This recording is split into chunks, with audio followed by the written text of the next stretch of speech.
Hello guys! In this video I'm going to show you how to set widget on the journal application.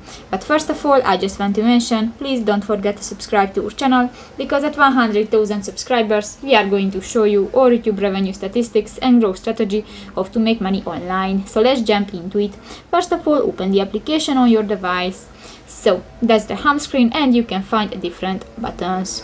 New, if you want to set a widget, just go to the lower bar and click to the settings icon at the lower right corner of the home screen, and go to the third section, the tools, and here you can find the second option, the widget.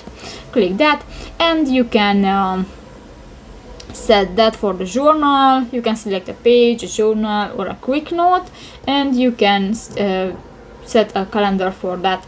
So that's pretty much it for this video, guys. See you in the next one. Bye bye.